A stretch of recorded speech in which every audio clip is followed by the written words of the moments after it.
Hello friends, આજે આપણે બનાવશું દૂધીના મૂઠિયા. તેના માટે આપણે સૌપ્રથમ એક દૂધીની છાલ ઉતારી લેવાની છે અને તેને ખમણી લેવાની છે અને તે છીણમાંથી એક્સ્ટ્રા પાણી કાઢી લેવાનું છે. હવે તેમાં લાલ મરચું પાવડર, ધાણા જીરું પાવડર, હળદર પાવડર તેમજ થોડીક હિંગ એડ કરવાની છે અને લસણીયો મસાલો એડ કરવાનો છે, મીઠું સ્વાદ પ્રમાણે અને ગરમ મસાલો એડ કરવાનો છે અને અડધી ચમચી ખાવાના સોડા એડ કરવાના છે અને એક ચમચી તેલ એડ કરવાનું છે. થોડી કોથમીર નાખવાની છે અને 2 ચમચી જેટલી ખાંડ એડ કરવાની છે.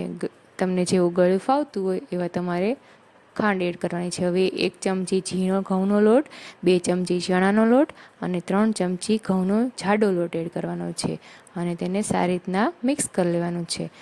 આમાં પાણી એડ કરવાની જરૂર પડશે નહીં. હવે હાથમાં તેલ લગાવી મૂઠિયાનો શેપ આપવાનો છે.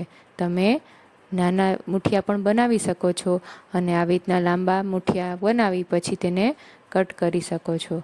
અત્યારે મેં આવા લાંબા મૂઠિયા બનાવી, હવે તેને સ્ટીમ કરવાના છે. તેને 25થી 20 મિનિટ સ્ટીમ કરવાના છે અને સ્ટીમ થઈ જાય એટલે આપણે ચેક કરી પછી તેના ઠરે એટલે એના કટકા કરી દેવાના છે.